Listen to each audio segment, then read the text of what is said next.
Hello, welcome to the Enlightenment Exchange, where we aim to have conversations that will actually help you think about how you feel about things and make up your own mind when it comes to Enlightenment. enlightenment. Yeah, and whatever that ghost was or whatever that I just heard in the background. That was strange. You guys didn't hear that? Yeah, I heard something growling. Oh, okay, you did hear it. Okay.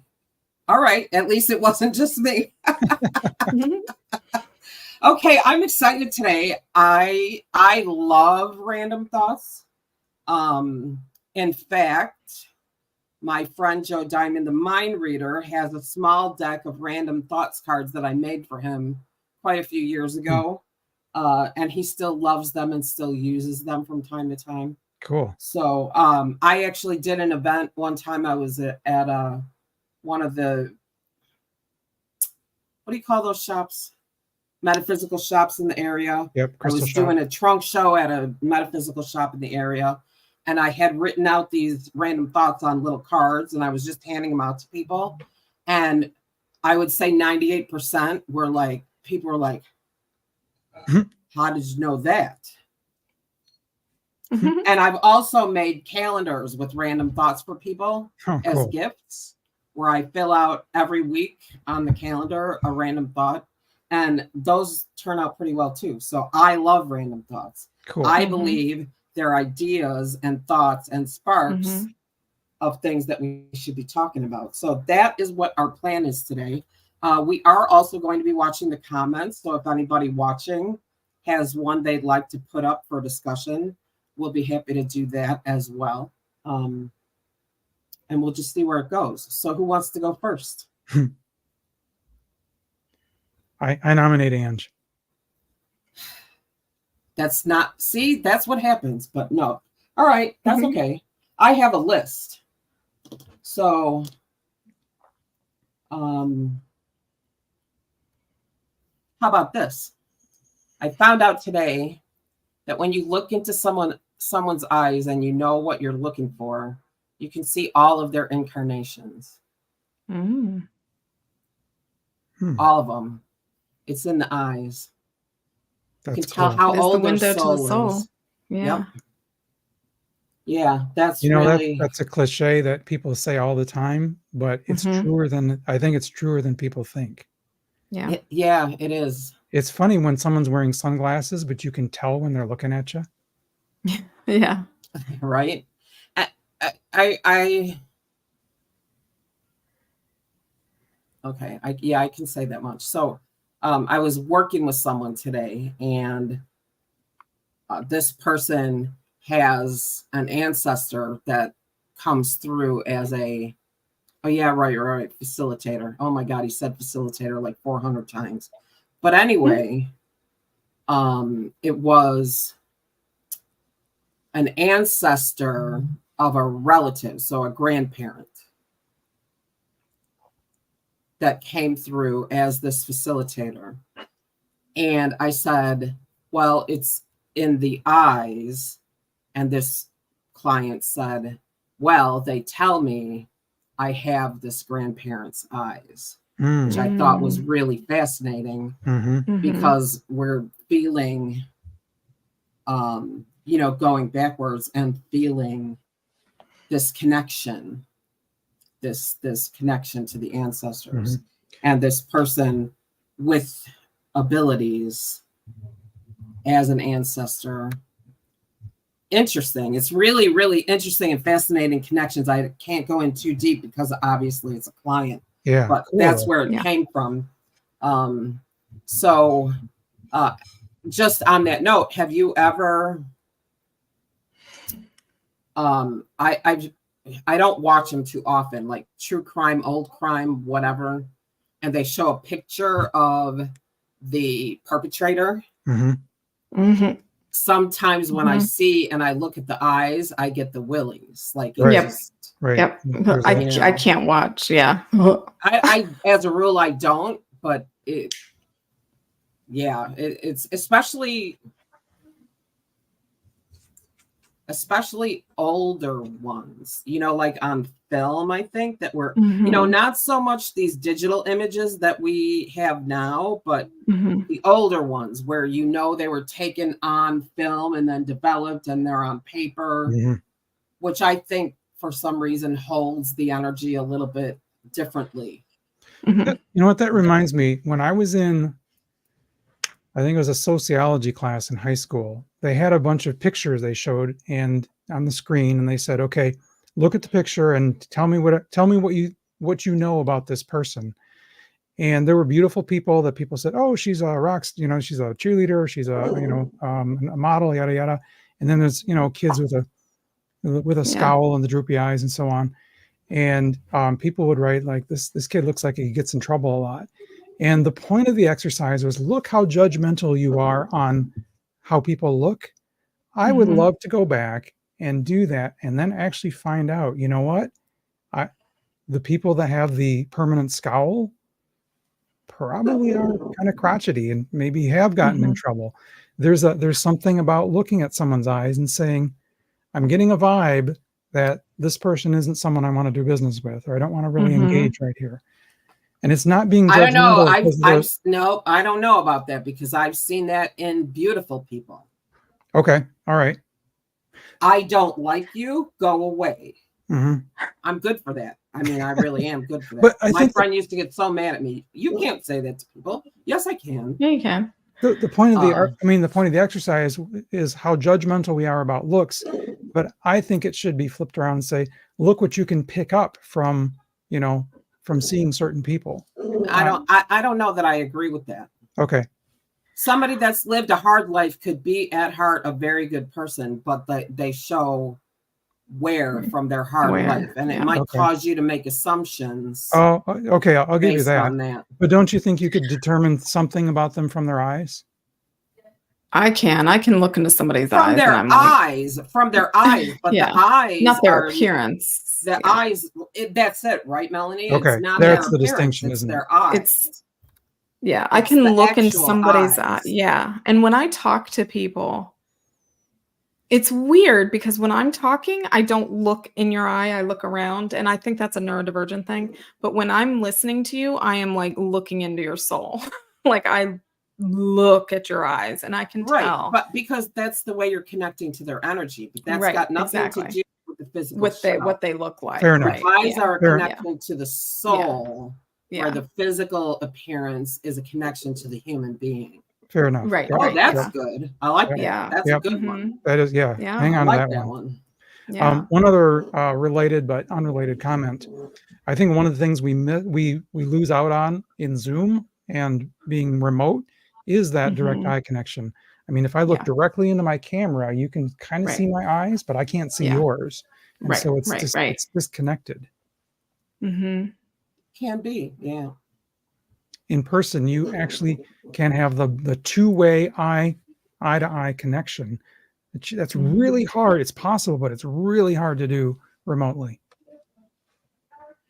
I think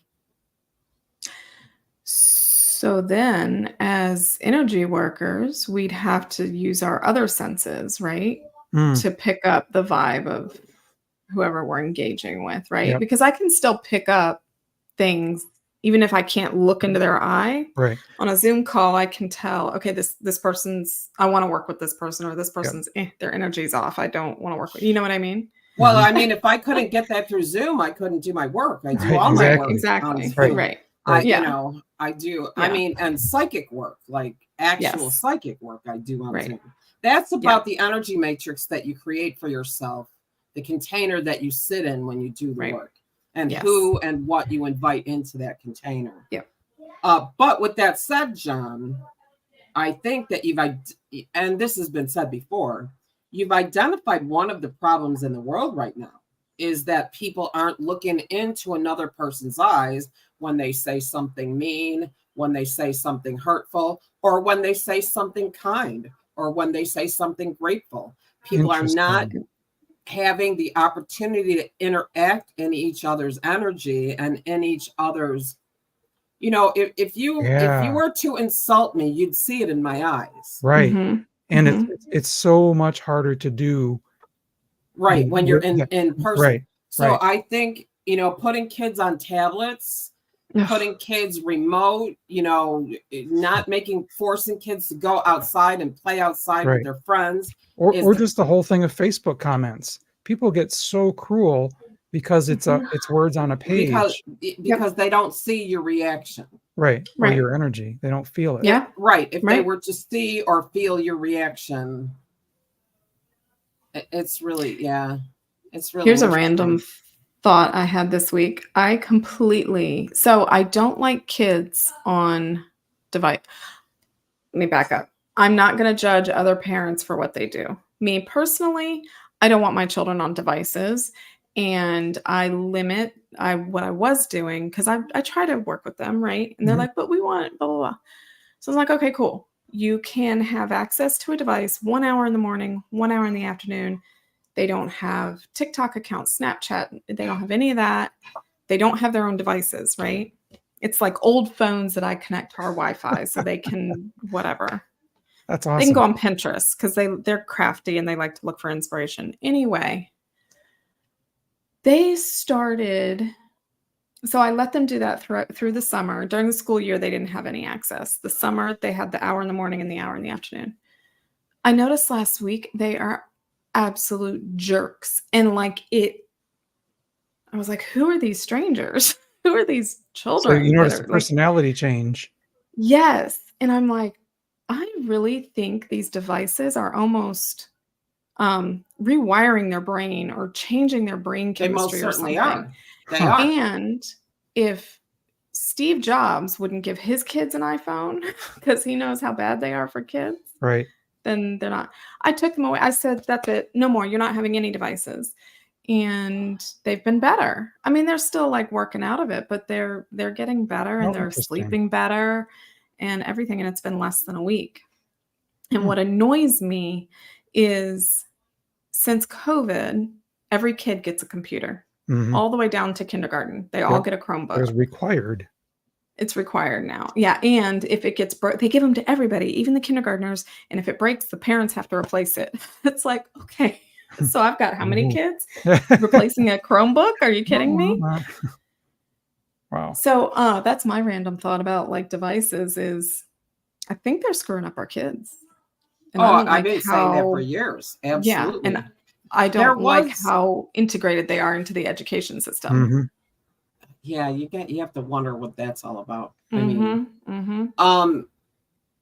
there was a study, I just heard about it, probably Good Morning America. I don't watch a lot of news type TV because I find that the news people seem to take pleasure in the bad news that they're reporting. Surprise. Hate it. Terrible. But there was a study that basically saying exactly what you're saying is that studies found that when kids' screen time was limited, that they slept better, they did better in school, and they were recommending from 0 to 2, none, right? Yeah, none, and from 2 to 5, 1 hour a day with a parent, and from 5 to whatever, 2 hours a day, but not including school. And so, I really took exception to the idea that they had to make that caveat, right? We're not counting this in their school. And then there's just, it's different now. Back in the beginning when we had, Windows 8 and we had bulletin boards to talk on or whatever, that was not interesting to the kids. V bulletin. Remember that? Right? So and sysops and sysops, yeah. I remember that stuff. I was one. Yeah. The games, man, they went so slow that you could only stand to play them for so long. But I did love Hugo, I gotta tell you. But anyway, it's just, it's so sad. It is, and I legitimately got sad for my kids, and I'm like, and then all the other kids who, again, no judgment, but I see little 2-year-olds with a tablet. Oh no, I judge. Yeah. My dear, I not judge. not only like, well, but even like not even a brain perspective, like from an eye perspective, if they're like this with a tablet, what is that doing to their eyes? It's changing But the way that they what is it doing bring to in their information neural and process pathways? it. Exactly. Yeah. Right. I saw a funny quote or a thing on social media the other day. There's a mom saying, "Don't sit so close to the screen," to her son in the 70s, and you can tell the I 70s. do remember that, yeah. And then there's a kid You'll wearing go VR blind. glasses, and he's like, "Now Yes. where are we?" Right. Yes. Right. And the things they're missing out on. I mean, yes. Worms to and the frogs library to do research, looking for things in books. I mean, don't get me wrong. Google is amazing, or DuckDuckGo, or whatever fear conscious thing you want to use. Right. That's not a random thought. We're not talking about that. No, We're not do that some other day. No other day. But anyway, there was something about opening up that encyclopedia, and like you had to learn your alphabet, you had to learn to spell words, you had to learn grammar to be able to look things up. The entertainment was word games and puzzles and Scrabble. Those Scrabble. Oh, I love Scrabble. I love Scrabble. Those books that they used to have, like you used to get them like on Walgreens. At Walgreens on the shelf by the coloring books, where for first grade, the puzzle and games, it was, the word, they were like puzzle things and geared the Highlights toward magazine, first grade. Oh, Right, like loved Highlights. That I mean, but actually feeling it in your hands, actually making that connection to the actual book. Right. And what happened today? So my son has been like, well, what am I going to do? He's 9.5. And I'm like, I don't know, color, play with your Legos, go outside, although it's too hot, play with your Matchbox. I don't know. He's like, I want to color. So I was like, okay. So we use his imagination and I create a coloring page in ChatGPT for him. And then he colors it. And he's learning about shading and depth and like all the different colors and stuff like that. And he showed me the picture this morning. He's like, look, Mom, I did this. And he like explained all the creative stuff that he did. And he's like, I actually love doing this. And I don't really miss my device. And I was like, that's great. And then I said, and then Spirit was like, hey, you can use this. And I was like, oh, yeah, I can. I was like, see, it's really, really good to practice your creativity and using your imagination, because if you have imagination and you practice your creativity, you can create your existence and you can meditate easier, because they meditate. You can meditate easier and you can just connect to other things outside of this reality, And he's like, oh, yeah, I can. I was like, there we go. Yes. That's a really, really good point. Just real quick on the kid thing. I've used the same conversation with my son.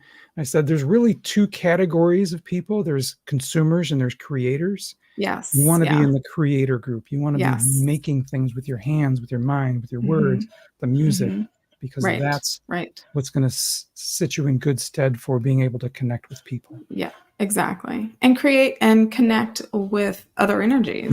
Like you can, we create our reality. So if we practice that because one time I was in a class with somebody and we, way back when I was learning Akashic Records, and he was like, I can't use my imagination. I can't imagine things. When I meditate, I can't see anything. And I was like, I don't understand that. That doesn't, I guess people can't do that. I don't know. People that can't do that. I didn't know that. Astounding, isn't it? I didn't Astounding. know that. I didn't know that. But then I look back, when I was a kid, I was constantly coloring, reading, doing puzzles, doing all kinds of creative stuff. Yep, me too. And my concern is, have we stifled that? If we stifle that, then we're kind of going to lose our future generations might lose their connection or their ability to create and imagine and go into a meditative state and imagine things. Do you know what I mean? No, but I know people that are my age that can't imagine. I can't. I would. They I love my imaginative life. They do it differently. Do they? Well, sure. I mean, years ago, I didn't imagine in pictures. I imagined in words, like a book. Yeah, yeah, true. Or, I mean, it's different for everyone. You know, it's how intuition is how you connect to receive and interpret energy. So not everybody interprets energy the same. If you can see something, then, you know, if you can imagine and see the picture, then you're more clairvoyant. Right. We all have all of them, right? Like we all have all of them. Right. Don't let anybody tell you different. No, we all do. They're just some are stronger. What's interesting is that sometimes if you really work with the person, you can find out that people have said to them, well, you just have no imagination. Right. Or you're not there is no place for imagination in this world, and it got shut down when they were kids. So it's not, I mean, I'm not saying that devices can't be playing a part, but I'm saying there's so many. There's so many other things, you know. Maybe it's a person who was given everything and didn't have to imagine themselves with anything because they had everything, you know. Like now, me, or they I weren't had allowed to stop be reading. Expressive. Right. I just have a vivid imagination. I had to stop reading Stephen King. I only read The Shining. That was it. That'd be it for me too. My imagination is too vivid. Whoa. Like it's just too vivid. I was like, yeah. I'd rather imagine a romance novel, to be honest. Right. I read a story. I've never read Stephen King, so. There's an anthropologist in an African country, and he was getting to know the tribe he was working with, and they had an evening ceremony or celebration, and everyone went around the circle and sang a song. And when they got to him, he said, "I can't sing," and they all laughed like, this guy must be joking because everybody can sing. And he's like, no. But the point is that was their creative outlet. And for them to see him as not having that ability was like just bizarre. Right. Yeah. But I mean, allow everybody to be who they are, right? Sure, I know. But to your point, that imagination, that creativity. What would society be without the outliers? Without the black sheep or the rainbow sheep or the divergent. Right. Yeah. You know, it'd be boring. That's where innovation comes from. 100%. Yes. Right. Yep. So okay, so John, have one. Let's turn. get one from your list. Here's mine. We know that manifestation works. What if, or why don't we do it in groups? What if we try to manifest something all together in groups? And what if it was a distributed network of manifesting groups all over the world? Wouldn't that be amazingly powerful? No. I think we are already. Maybe, but I've never gotten in a group like we're all gonna work on this manifestation together for something. Like what? Doctor, like what? World peace. No, I'm not kidding. What if we all used our collective energies together to make the world a more peaceful place? Dr. Joe Dispenza, I don't know. Some people love him, some people hate him. He's got not hate him, but you know what I mean. You're right. A walking meditation, and he did it, I want to say in October of last year, where everybody walked. He sent out the meditation and everybody walked. I don't remember what it was for. Oh, cool. I doubt it was for peace. That's what I'm talking about. Yeah, that's what I'm talking about. Those all the time. He has those kind of events all the time. So look him up. I personally love him. All right, I will, because that I think is super powerful. If one person can do it, collectively, I think we could be amazing. And I saw something. I haven't decided for myself what resonates with me with this. I'm trying to figure out how to say it. That the recent things that went down last weekend were supposed to go a different way, but that collectively we've raised the vibration of the planet enough to make it go the way that it did go. How interesting. How very, very interesting. Yeah. And that okay, we are We won't go absolutely there, not but no, going I know we're there. not. No, I know we're not going there. But I'm just I'm going saying to tell that you that we kind of like we're I raising the don't vibration see of the planet. anything in the vibration of the planet, raised or otherwise, that speaks to the outcome of the events of this past week. Yeah, see, I haven't really sat with it to see what resonates with me and what doesn't. You can't So I don't know yet. assume that everybody is on the same wavelength when it comes Right. to energy and frequency, because there is such a thing as hooray for me, too bad for you. Mhm. And Right. those people are low vibrational people. Yes. Yes. And sadly, the Yeah. scale is tipping in the wrong direction when it comes to that. So so I don't know. Yeah, I just think if we worked a little bit more collectively, I think we could raise the vibration of the planet rather than working individually. Yeah. Because I think there's power in numbers. Yep. Certainly. I read a book just recently. This is the woman who is Jewish and found Buddhism and became kind of like a hybrid Jew Buddhist. And I didn't know this before, but she said when the Jews get together to pray, there has to be at least 10 of them. Mm-hmm. I'm like, oh, how interesting. How very interesting.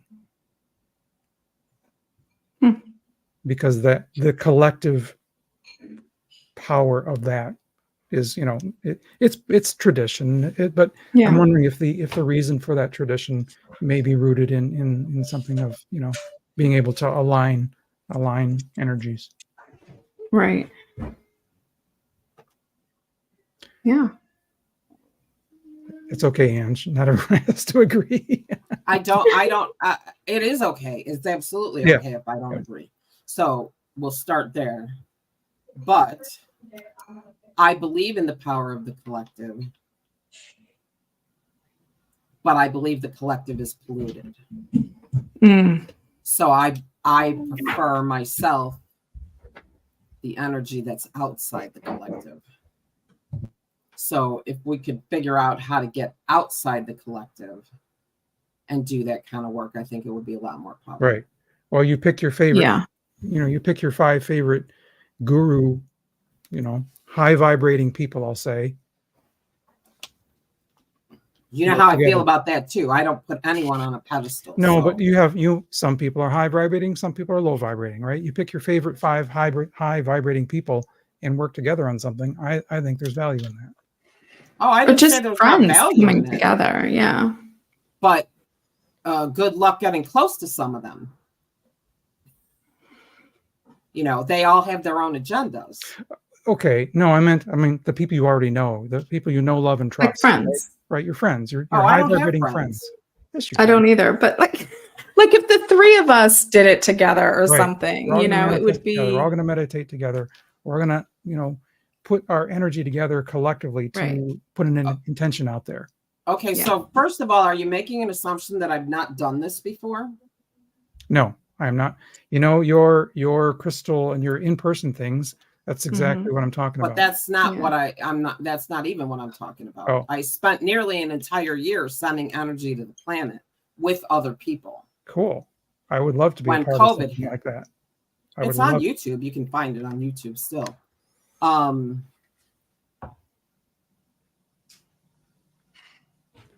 I meditate, I just don't know how I feel about it. Okay. Good. Well, that's why we're doing this episode. I think I'm going to tell you why, though.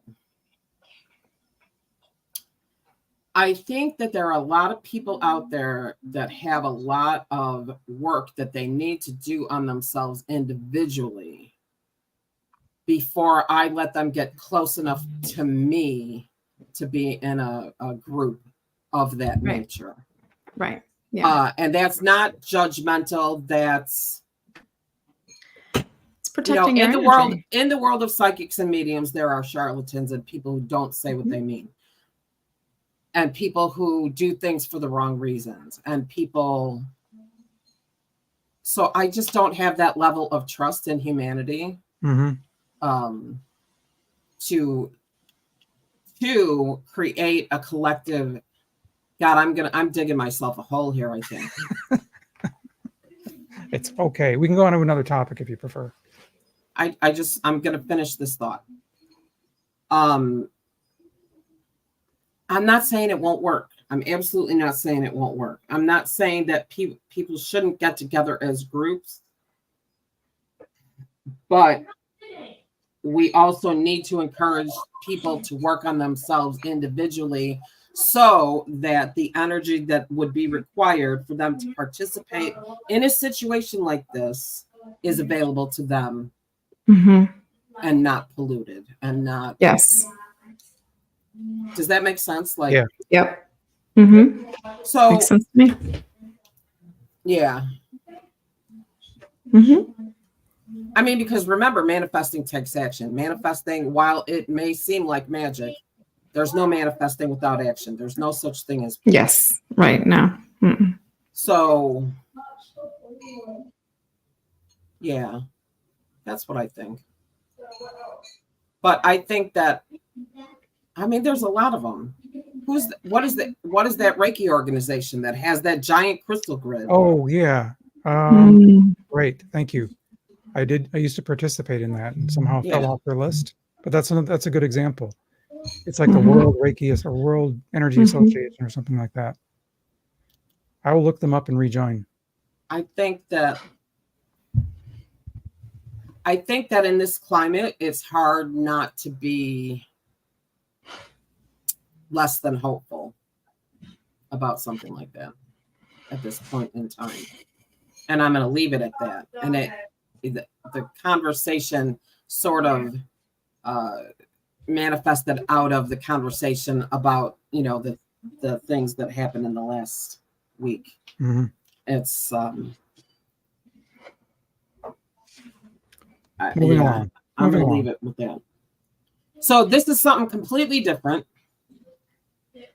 And I know you didn't get a turn yet, Melanie, but we'll give you a turn. Okay. But this is going to be something completely different and something that I found out that is really interesting. You know how all the mediums, all of them, say they have symbols for this or symbols for that. A red rose is means a birthday or an anniversary or whatever, if they're higher or lower. So here's something that I found out today that is so interesting, and you're not going to find it on Google because that's not where I found it out from. The symbols are important not for the mediums, but for the departed, because it takes a considerable amount of energy for the departed to communicate with the mediums. And so if they can communicate in symbols, shorthand. It is shorthand. It's easier for them to communicate with the mediums. I was just like, how is that even possible? But yes, that's what it is. So even though it's up to you to develop your own dictionary as a medium, you're basically assigning it to your guides.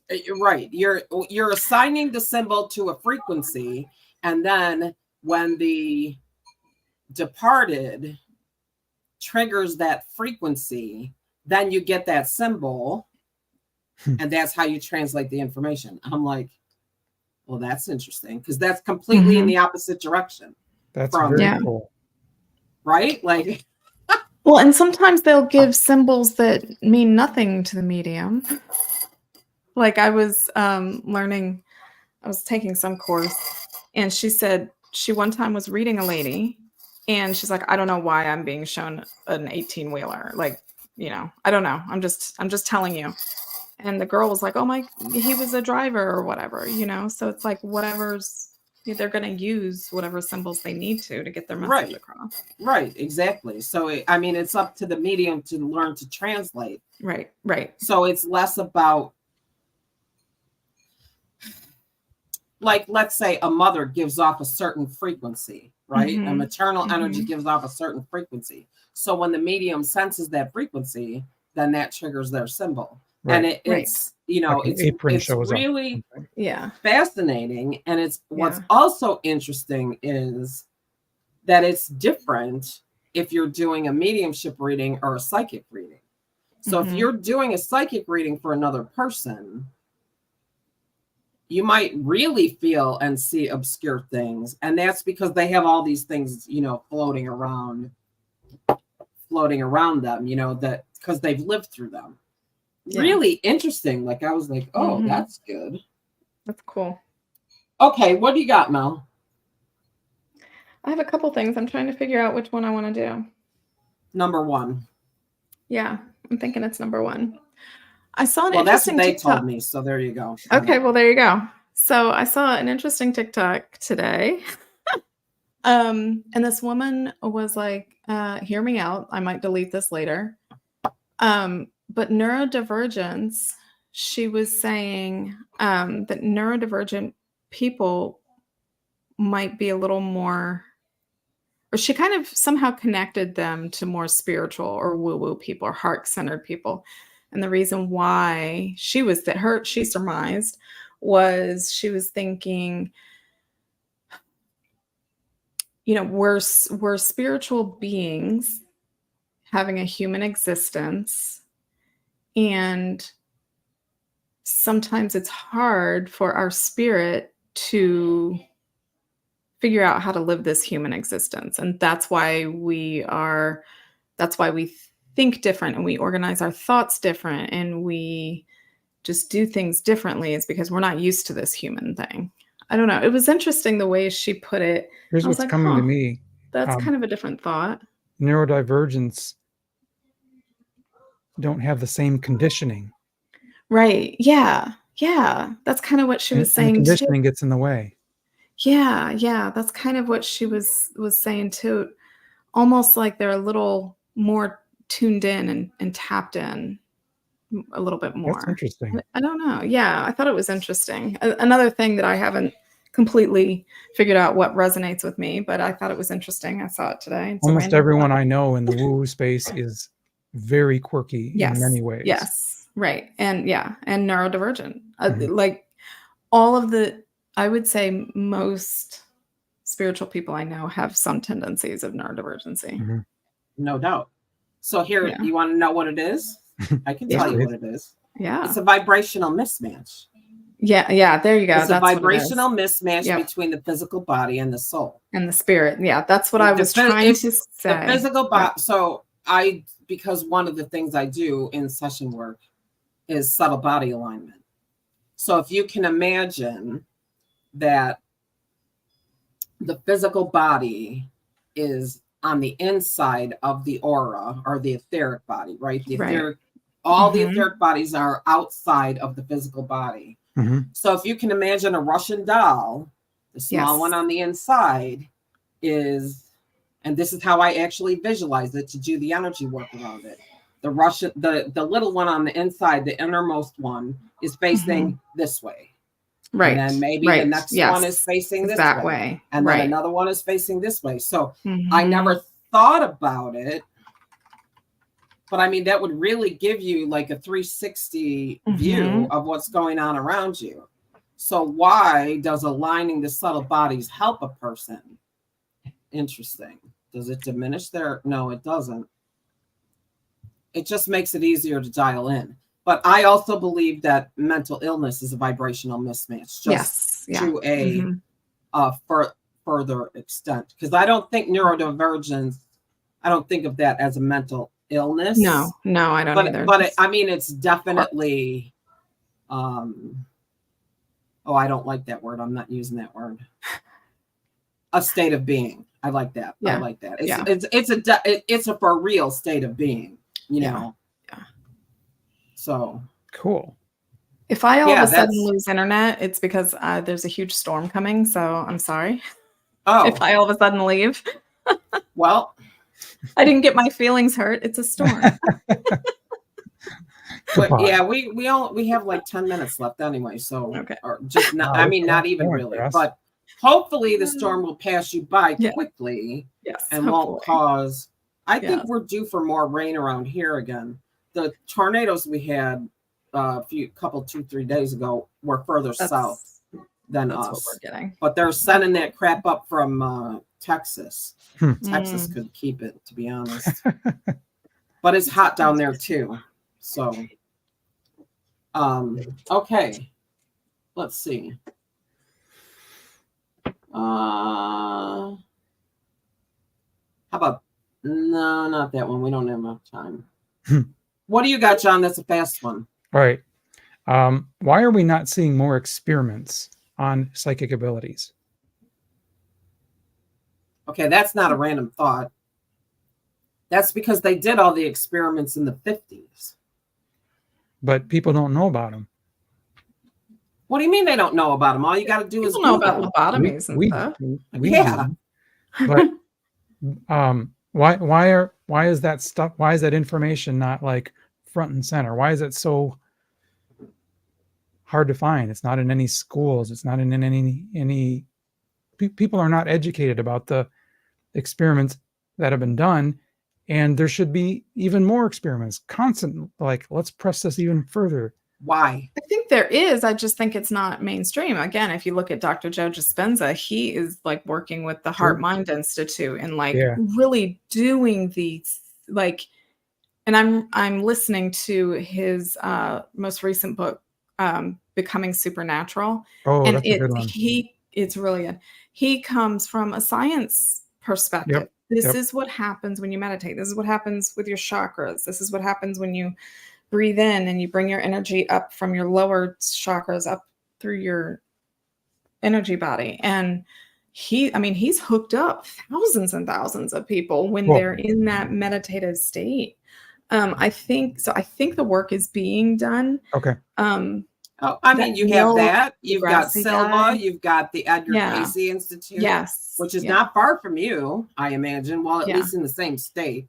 Farther from me than it is from you. Edgar It's Cayce being was done. It's never going to be mainstream. Okay. Right. I think that's what it is. You're just not hearing it. Right. I find it in my little nooks and crannies of. It was really not all that long ago that this kind of work was illegal. Oh, that's true. That's true. Yeah. Yep. Considered dangerous. I mean, or considered satanic. Look at the psychic tanks that they had during the wars. People doing the remote viewing and things like that. Yep. So it's happening. Just CNN's why? Not reporting on it. Now, so when I say why, I really mean why. Like why? Why do you feel that way? So when I get on a list or a forum or something, and people are giving someone else advice, like here's how you should handle the situation, any hint of like soul or energy or spirit related to the solution is immediately just pounded down by all kinds of snarky comments. Well, that's because you're dealing with earther people. Yep. I'm just kind of dismayed when I see that. I'm like, I can see right away. It's an energy. John, remember who you are at soul level. That's why you're dismayed. You can't fix it. I know, but I gotta fix it. You can't fix it. I see it's not right. It. It's I see that. But why not? Right. I mean, those people that make those snarky comments are entitled to their opinion, are they not? They are, but they're leading the questioner astray. And I feel bad for that person. Well, then what you should do is communicate with the questioner and figure out how to let them know that they have everything they need themselves and empower them not to need to ask the question. Fair enough. I could interject into the situation, but I guess what happens is I read it and I go like, oh. Well, first of all, how about this? Don't read it. True. That's always going to be there. It doesn't matter whether it's politics or religion or whatever it might be, technology. Everybody's got their own idea on how the world works. We live here, and no matter what anybody thinks, at least for the moment, we have the freedom to feel the way that we feel and to think what we think. And it's important that we keep it that way. And so when it comes to things like message boards you're not talking about a forum that you're participating in with live people, right? You're talking about right. It's something online and it's, it's related to some other topic entirely, but someone gets a little vulnerable and asks, how do I handle the situation? Anyway, point being is that, yes, not reading those would probably be I mean, healthy. we talked about that earlier in this conversation, how people feel emboldened to make comments like that because they can't look the person in the eye. Cool. Yep. So try this. Look at those snarky comments as a cry for help. Those people aren't really looking for help, but but it's staying as a cry for help. It's saying that you're dealing with an unwell person, and you just have to let it go because you can't fix everything as much as I know you want to. and that's not a bad thing. Okay, that's not a bad thing. That's a good thing. We need more people that are that way in our awareness. But it's a very frustrating thing because you have to learn how to, that's what they told me. You have to, it's like you have to learn how to pick your battles. You need to really be strategic about what you're going after and what you're getting excited about. Yep, good point. Don't feed the trolls. No. And never feed the trolls. And to be honest, that's it. You never. Because that never goes well. Right. It never works in your favor. It never. Like literally never works in your favor. It just fuels them. It's like giving them, you talk about, okay, that's a good one. These people that talk about energy vampires, they have no freaking clue what it actually means. First of all, an energy vampire cannot drain your energy unless you give them access to it. Give them to, yeah. And making a comment to a troll is giving them access to your vital force energy. Open the door. If that energy vampire drains your energy, whose fault is it? My own. There you go. And I know that's probably a very unpopular way to look at it, but it's so important that we all understand that, we are the ones with the joysticks and the flip switches and, in our inside of our own, and who lives inside of that was a cartoon or something back in the day. Tim Curry was in it. I can't remember. Vaguely. They lived inside the head. Like the kid was inside the head and he would drive the, gosh. I remember that vaguely. I had boys. So, He-Man, She-Ra.